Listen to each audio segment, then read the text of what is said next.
I went legally blind in 1996 due to an AIDS-related condition called CMV retinitis. I'm totally blind in my left eye, and I have only limited peripheral vision with no central vision in my right eye, which allows me to see everything very out of focus and blurry.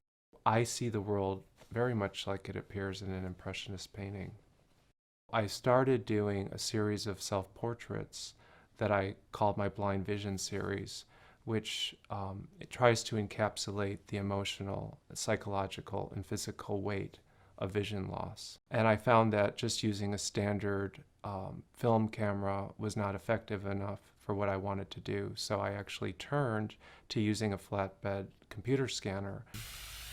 I'm going to spray a little of this glass cleaner on here because what I'm trying to do is duplicate what I have in my own vision, which is a lot of visual obstruction.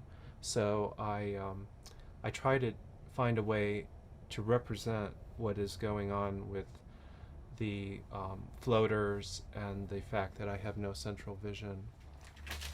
I also put on these shards of tinsel, which help me to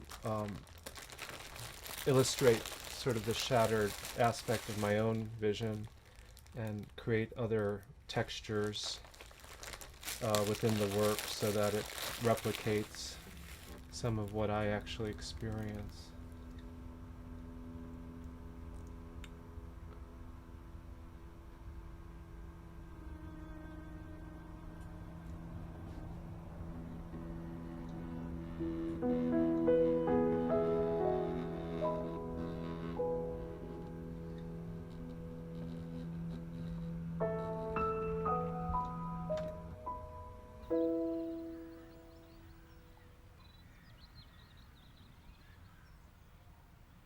I was born legally blind with a condition called optic nerve hypoplasia. What you can see clearly at 400 feet, I have to get up to 20 feet to see clearly. So my eyesight's very poor, but because I was born with this condition, you know, it's all I know. So I've adapted. With such poor eyesight, it's just wonderful how these new lenses and new technology can freeze action. This kind of detail, I've got a little clear sight about 3 inches from my face, so I'm able to get close and see the detail on the bee. And I've never been able to really look at bees up close because I did as a kid and got stung. I started taking pictures when I was about 9 years old. I had an old Argus, and I used to go around, photograph things, and take the film down to the drugstore and save up a little money and buy enlargements. When I look into the sky, I can see the moon, but I can't see stars.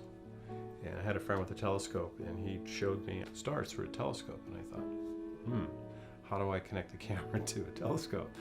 I had a guy in the neighborhood who I took it to his garage, and I said, I want to take pictures of the stars. And he told me what to do, and I opened the shutter and pointed a dark part in the sky, and that's how I got started. That's how I realized that optical devices could help me see things. Decided in my 20s I'd really like to scuba dive. I signed up for a class. Questionnaire said, do you have any disability that would get in the way of your doing this? And I said, no. And I remember the instructor in the pool waving at me, and I couldn't see him. And I told him, oh, I don't have my glasses. Hit the water once I got certified and haven't turned back. I love it as much today as I did the first time I did it.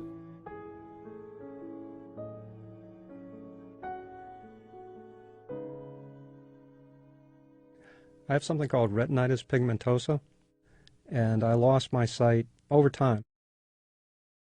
My vision closed off as a camera aperture closes.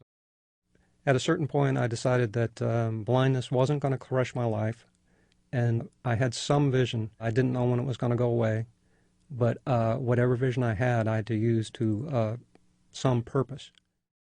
I found an old camera, and I was interested in that, and it pretty much grew from there. By doing photography, my work makes people question their own assumptions about what the disabled can and can't do. So I'm actually breaking barriers without saying very much verbally. I don't try to show the sighted world in my photographs. I can, but there's no reason for that. I would prefer to show the world I see with its flaws and with some of the scary stuff, because things aren't perfect. I don't think I've ever seen, I don't think I've experienced something that's perfection.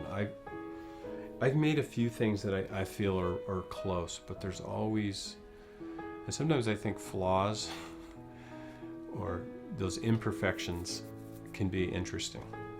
In life, as a photographer, as any kind of artist, you're always striving for whatever it is at the time. I want to create a perfect imperfection, a superrealism, to deal aggressively with the realities of the human body. It's important to me that what I produce does have a good resemblance to what I have in my mind's eye, but it doesn't necessarily have to be exactly the same. Sometimes the struggle is worth the effort. I really want to create work that will make people think and maybe perceive life and view life in a different way. I think art has an amazing power to communicate and to change perspectives on so many things, and that's what I hope to do.